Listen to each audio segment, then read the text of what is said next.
Hello guys.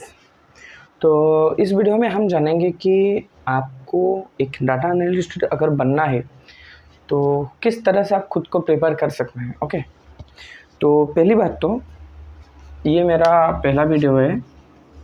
Okay, first video of this channel.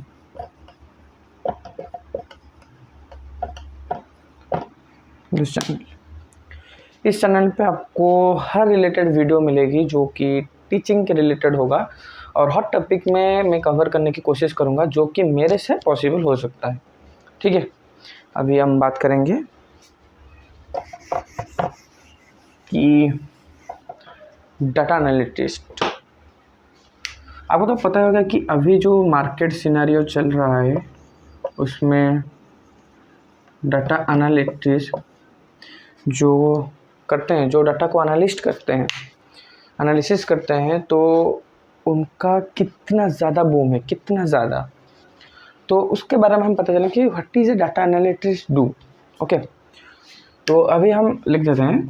तो what does a data analyst do. Okay, अभी ये हम पता करेंगे। तो ये होगा मेन कॉन्सेप्ट हमारा कि एक डाटा एनालिस्ट क्या करता है। ओके,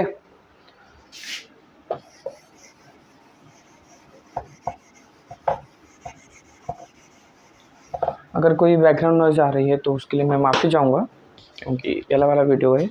ओके, तो पहली बात बताइए कि आप अगर चाहते हैं कि एक डाटा एनालिस्ट क्या करता है, तो बेसिकली वो 4 चीज़ें करता है। ओके, जिसको हम पॉइंट आउट कर देंगे, वो 4 चीज़ें करता है। 1 2 3 एंड 4। अगर हम बात करें कि वो पहला क्या करता है, वो होता है डाटा गैदरिंग। डाटा गैदरिंग, और अगर कुछ लोग उसको डाटा कलेक्शन भी कहते हैं।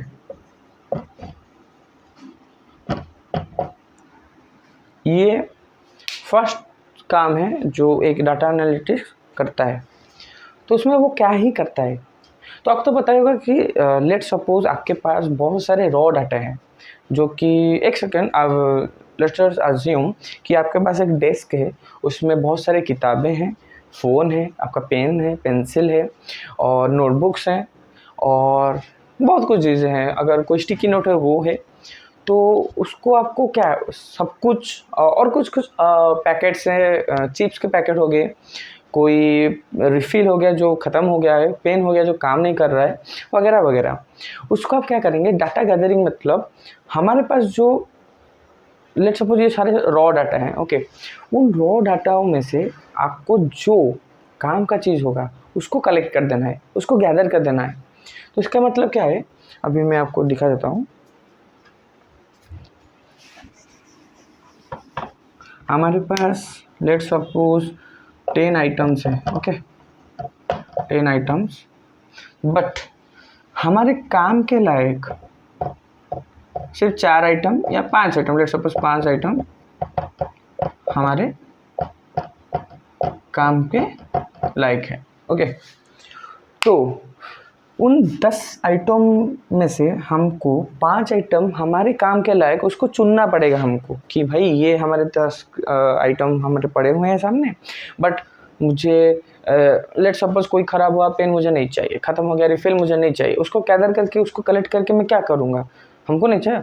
मेरे पास जो काम है, लेट्स सपोज मुझे एक नोट बनाना है, मेरा एक मेजर काम है, मुझे एक नोट बनाना है, तो उसके लिए मैं क्या करूँगा ना, मैं एक नोटबुक कलेक्ट करूँगा, ओके, राइटिंग पैड कलेक्ट करूँगा और पेन कलेक्ट करूँगा और स्टिकी नोट। अगर लेट्स सपोज उसमें 5 चीज़ें मुझे उस टेबल में से मैंने कलेक्ट कर दिया है, तो उसको मुझे अरेंज करके गैदर करके एक ही प्लेस पे उन 5 चीज़ों को ऐड कर देना है, बस इतना ही काम। तो ये जो काम होगा उसको कहते हैं डाटा गैदरिंग।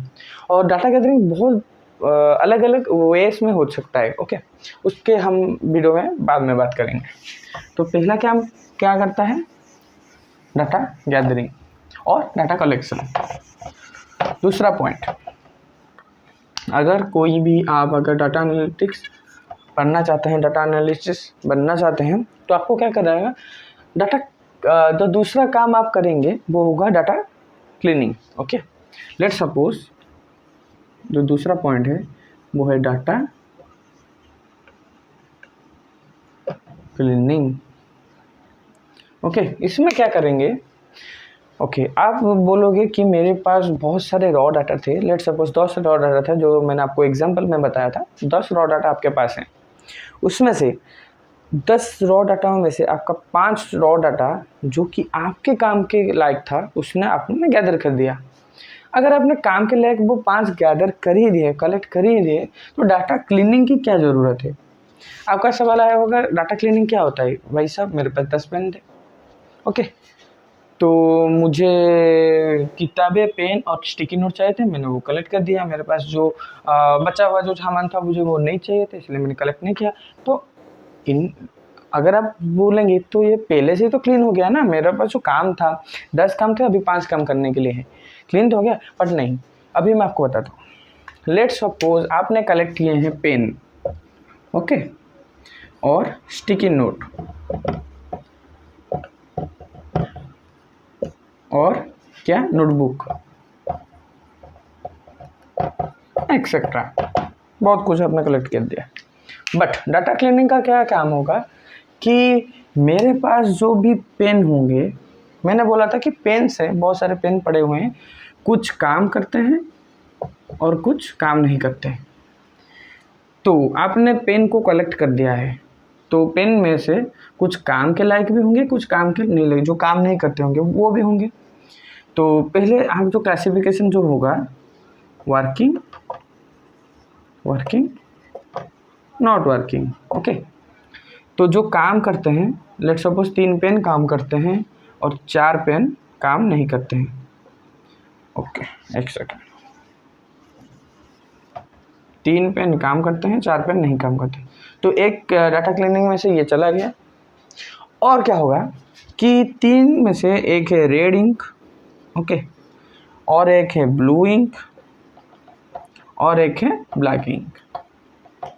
तो मुझे अगर कोई भी लेट्स सपोज मुझे कोई नोट्स बनाने होंगे, तो मैं रेड का इस्तेमाल करूँगा या ब्लू का इस्तेमाल करूँगा, या रेड का इस्तेमाल करूँगा या ब्लू का इस्तेमाल करूँगा।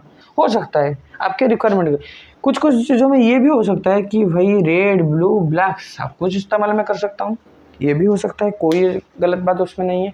बट उसमें से क्या होगा ना, आपको जो चाहिए होगा, आपके जो मेन काम होगा उसके अकॉर्डिंग आपको चूज़ करना है कि मुझे रेड ब्लू चाहिए, रेड ब्लैक चाहिए, ब्लैक ब्लैक चाहिए, या सारा कुछ चाहिए। तो वो जॉब आता है डाटा क्लीनिंग के।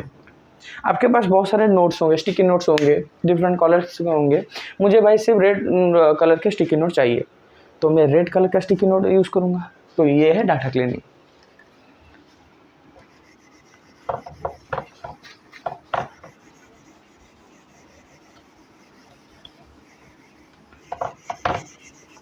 ओके।